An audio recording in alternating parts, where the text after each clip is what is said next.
Now, a big story that many in our province have been talking about is how Casey Medu has been stripped of his duties as Justice Minister and Solicitor General after receiving a distracted driving ticket, then calling the Edmonton Police Chief. To discuss this in more detail is our legislative reporter and the Alberta correspondent with the National Post, Tyler Dawson. Tyler, Medu says he didn't call the Edmonton Police Chief, McPhee, to talk about the $300 ticket. So why the call?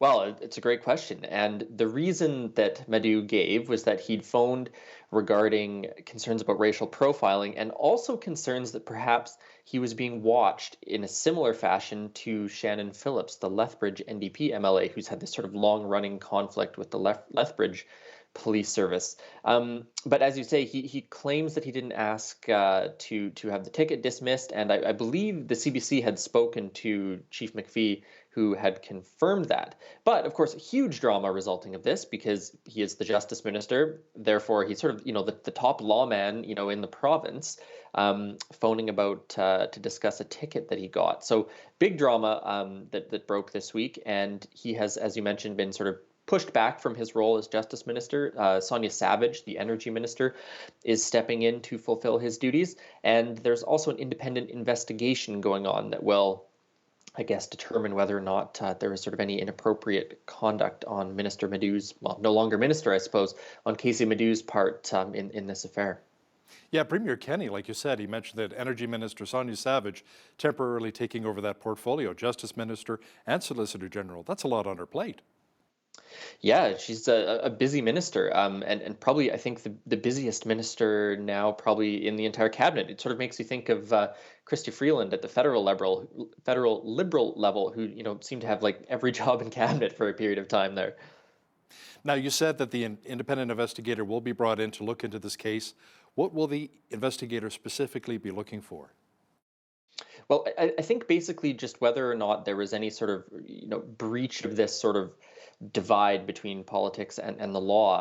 Obviously it's not an option for any of us to phone up the police chief if we got a ticket. So there will be, I think, some questions about whether or not there's anything inappropriate about that phone call, and I think probably whether or not Casey Medu is going to be able to defend making that phone call, even if he was going to be discussing other things, not sort of directly related to his ticket. And I should say there's no sort of timeline on this. And so I do expect we'll hear a little bit more of it here and there as this sort of goes on. So do you think there's actually a way back for Casey Medu to once again become Solicitor General and the Justice Minister? Well, I think probably. And the reason for that has less to do with sort of this independent investigation and more to do, I suspect, with the fact that he's the only UCP cabinet minister and perhaps only UCP MLA from Edmonton. And so that makes him, sort of a very integral part of the Kenny cabinet. And also, I think probably in, a year's time, the Kenny re-election campaign to have had a cabinet minister in Edmonton. So I think if you set aside the investigation and the sort of ethics of the matter, I think the politics probably suggest that he's the sort of guy you want to have back in cabinet as soon as possible. Now, Tyler, some good news during the COVID-19 pandemic. Even though there are around 70,000 active cases here of the virus in the province, unlike previous waves, this one hasn't been quite as dire with Omicron. Schools have been open, but the NDP is calling for more to be done to protect our students in schools, as a child recently died this week from COVID-19. Yes, there's sort of a lot happening on the COVID front, but as you sort of mentioned, not quite sort of as dire or dramatic as it was back in the Delta wave. 70,000 active cases is like about triple, I would say, the number of cases we had in the Delta wave. Hospitalizations around 100, about 1,000, I should say, and about 100 in ICU. So big numbers, but we're not quite hearing the same sort of stuff about hospital collapse that we were just months ago. On the school front, obviously, the Alberta government chose to go back to in-person learning a little bit more quickly than some other provincial governments did. Ontario being sort of the big example. And there were concerns that, whether there are going to be enough teachers, whether or not people are going to be sick. And obviously there are plenty of teachers who have fallen ill. There are students who have fallen ill. But otherwise it seems to more or less be working. The NDP, of course, saying that N95 masks should be sent to students. There should be more rapid testing kits. There has been a little bit of drama on that front. Some schools not receiving them, stuff like that. The NDP also saying, it's not too late for more HEPA filters in classrooms. So, it's still some politics happening around the Omicron variant, but some hint in sort of wastewater data and things like that we may be maybe not quite over the hump, but approaching it anyways. Health Minister Jason Copping also has COVID-19. What's the status of his condition? He is in self-isolation with mild symptoms. And, he's actually not really the only prominent politician who's caught it either. Saskatchewan Premier Scott Moe tested positive, I think, last week and is also isolating. So, I think it just goes to show that the virus is everywhere right now. Now, the province has been pushing for Albertans to receive their third dose of the COVID-19 vaccine. But Tyler, a third dose is not necessary for the restriction exemption program to get into like gyms and restaurants. That's right. And, I'd asked the health minister about that earlier this month, with this big push, with the 2 doses being less effective as compared to the 3 doses, whether or not that was going to change. And Jason Copping didn't totally take it off the table. This is something we'll be thinking about, talking about in the future. But it's just notable, I think, that they haven't moved to include a third dose yet. And, I don't actually think any province in Canada has. And certainly the federal government hasn't moved to third doses for things like air travel or train travel.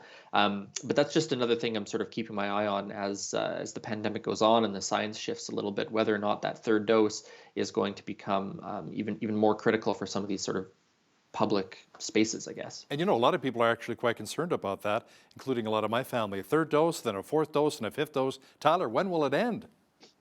Well, and it's interesting you bring that up because on Tuesday, I think it was, the province announced that 4th doses were going to be opened up for immunocompromised patients. And some other countries, Israel, I think, had done that some weeks ago, maybe a couple months ago. So you're right. It is, I think, an open question a little bit when this is going to end. And my assumption, I think, is that you're going to have less and less uptake on every new dose that comes out. So it also becomes, a public health messaging issue, I think, for the government. So we'll see how it goes, I suppose, in the weeks ahead. Tyler, many Albertans are celebrating the fact that the UCP will not tax the unvaxxed, similar to what Quebec Premier Francois Legault has proposed. Kenny has reiterated that Alberta gave up the power it had in legislation that would have allowed for mandatory vaccination. So no tax for the unvaxxed here in our province. No, but not to raise the specter, but they've also said there was never going to be a vaccine passport system. And of course, we now have one. But no, you're right that the government did give up that power. It was sort of buried in sort of the public health legislation and gave this power, I think, to the chief medical officer of health to sort of mandate vaccination. Of course, it didn't spell out how that would happen. Quebec's mandatory vaccination is essentially a tax. That's what other countries in Europe have done. We don't have jackbooted police officers going door to door to inject people. But Kenny, I think very strongly, probably the most strongly of any of the premiers in the country, saying that this simply is not a thing that's going to happen in Alberta. And it, of course, would be hugely controversial, I think, if it was to be done here. So I think it's probably safe to say for the time being that is off the table. And we'll have to see how that plays out in Quebec, of course, because they haven't actually tabled legislation on it yet. So who knows? Maybe the crisis will pass and they'll back down on it or something like that. And no other province at this point really seriously talking about it. But, earlier this month, Jean-Yves Duclos, the federal health minister, saying that, he thinks this is going to be something provinces will have to discuss. So probably not something we're going to see here, but I think certainly worth keeping an eye on. Alberta's monitoring the vaccination requirements for truckers and what impact that will have on the province. Tyler, we receive a lot of our goods from the United States in the backs of trucks, so this is a pretty important issue.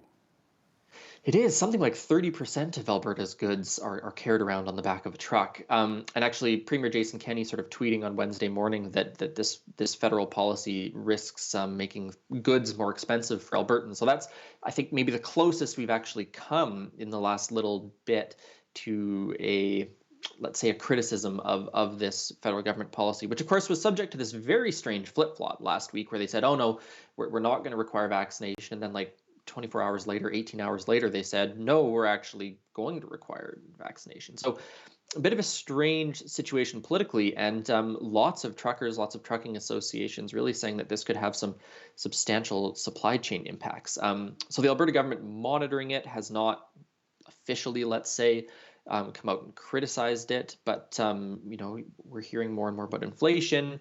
People are worried about grocery store shelves. So this, I think, is a political issue that is going to endure for a little while, I would imagine, and possibly also be sort of a provincial federal source of some tension, I would imagine, since the border, of course, is not within our control. That would be the federal government. You know, like you said, when the federal government flip-flopped on the vaccination for the truckers, that made it a bit of a challenge for us here. I mean, the 5 o'clock we said, at first that, you don't have to worry about truckers being vaccinated. Then for the 11 o'clock update, 11 p.m., we said, no, it's actually the vaccine mandate's in place here. So when the government flip-flopped, we had to make sure that we got the most relevant, pertinent information and up-to-date information to our viewers. But how about in print media? It's a little more challenging for you guys, right? Well, yeah, I mean, the paper only comes out every 24 hours, but, at least we can update on the web. But it is, I mean, this is digressing a little bit, but it is, this major communications screw up on the part of the federal government, because somehow all these journalists heard one thing and it turned out to be wrong. And so there was wrong information circulating for quite a period of time. And that's not good for anyone. Tyler, a UCP and NDP committee is studying the idea of a safe drug supply. How would that work? First of all, the fact that they're working together, that's a miracle in itself. Well, it's very interesting that they're doing this, because, I'd had some conversations with some UCP people who are sort of adamantly opposed to this idea. And it basically works like this. The idea is that people are dying from drug overdoses, not necessarily because they're using drugs, but because the drugs they are using are toxic or are far more potent than they expected, things like that. So that's part of the logic behind a supervised injection site. If they overdose on this unexpectedly powerful drug, someone can be there to help them. So the safe drug supply essentially would be distributing safe quantities of heroin, for example, to users that they know is less likely to kill them. So this committee is studying the idea, and there's obviously major ideological divides on this. The New Democrats favoring things like supervised injection sites. The UCP has been they've been more conservative on drug issues in the province. And it sort of kicked off on Tuesday, I think it was, with this strange debate. They wanted to have they brought forward this motion that said they were going to remember before each meeting, all the people who died of drug poisoning. And the UCP said, oh, no, we want to talk about all the people who died of drug addiction. There's, back and forth ideologically between the two camps, and I think they agreed in the end to say both. But it does sort of show with this little spat that there is this pretty substantial ideological and political divide on how to approach this issue. So it's going to be very, very interesting to see what they come back with, I think. The Alberta Court of Appeal will hear a case regarding ID at supervised injection sites, Tyler. The UCP put rules in place that users need to present their identification and a health card to use the sites, but opponents say, you know what, many drug users simply don't have ID. That's right. So the debate is sort of whether or not this is, as the UCP says, a way to connect them with better resources, more healthcare, or, as the sort of New Democrats would say, whether this is going to restrict access. So there's a couple groups that had gone to a lower court to get an injunction to delay the implementation of this. It goes into effect January 31st. They lost, actually, at the lower court, and they've since appealed it. Normally, these things take quite a while to get from a lower court to a higher court, but the Court of Appeal is sort of rushing this urgently, so it will hear this case on January 27th, I believe it is, on whether or not this rule can come into effect like 4 days later. Now, we've chatted in the past about separatist parties and whether or not they're going to make a splash. Tyler, there's another one now. It's called Alberta Statehood Party. What do we know about these guys? Yeah, so it's led by a guy named Glenn Carrott, who people might remember him as one of the main organizers behind the United We Roll convoy that went to Ottawa in 2019, I think it was, protesting oil and gas policy that the federal government had brought in. And so since then, he's sort of been around in sort of right-wing political circles.